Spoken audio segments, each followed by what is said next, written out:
Can head coach Stephanie White take Caitlin Clark, Fever to next level? But will the homecoming turn into a lasting, fulfilling tenure? How White addresses a few of these topics could answer that question. Clark's efficiency. As expected, Clark proved to be the dynamic point guard out of Iowa we all expected. Just check the accolades: Rookie of Year, 2024 WNBA First Team, All-Star Game Starter, 2024 All-Rookie Team, 2024 Assist Champion and 4th place finish in MVP voting. But there is one glaring issue for Clark that White must address: turnovers. The assist leader, 8.4, turned the ball over the most in 2024, averaging 5.6 per game. Her average of 5.6 is 2 more than second-place Alyssa Thomas and 2.6 more than third-place Natasha Cloud, Kalia Copper and Derica Hamby. Clark also owns the WNBA single-season total turnover record of 223, 78 more than Thomas' previous record set in 2023. Turnovers by a young player with high usage rates, her 26.2% ranks 9th in the WNBA, can be expected. But the next step in Clark's evolution is to rack up those assist numbers at a way lower turnover rate. That's where White comes in. A goal for White could be to implement a system that doesn't totally abandon the Fever's high-paced offense while keeping turnover numbers down. Getting more out of NaLyssa forward NaLyssa Smith began her WNBA career in 2022 and quickly looked primed to be one of the league's brightest youngsters. Her ascension continued in 2023, when her points per game ballooned from 13.5 to 15.5.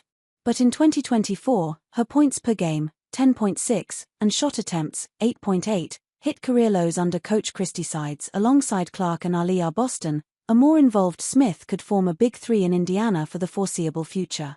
They'll all enter the 2025 season under the age of 24 and have spent a season with each other already. The two forwards, Boston and Smith, don't space the floor, but Clark's range, gravity, and playmaking generates opportunities for the bigs on each possession. That should be a focus for White in 2025. However, Smith's involvement in the offense hinges greatly on Kelsey Mitchell's decision this offseason. The 28-year-old Mitchell, who averaged career highs in points, 19.2, and field goal percentage, 46.8, in her 7th season in Indiana, is an unrestricted free agent. A departure for Mitchell, who played in her 2nd All-Star game in 2024, makes White's youth movement in Indiana a more seamless move. If Mitchell stays, Smith may never got her chance at being a 2nd or 3rd option with the Fever.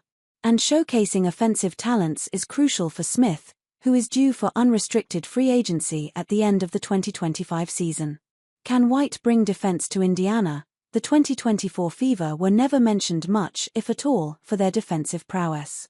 The defensive-minded White enters Indiana being known for leading a physical, bruising Sun team that won its games on that side of the floor. This is an easy marriage for both parties. Even with the countless offensive possibilities for the Fever, defense has to be at the top of the list. The Fever won't have willing defenders like all-world defender Thomas, most improved player Dijonai Carrington or 2021 All-Defense second-team selection Breonna Jones, but they'll have a new coach ready to emphasize that defense will be just as important as offense. And quite frankly, White won't have the 2025 Fever perform worse than the 2024 team did under sides in 2024.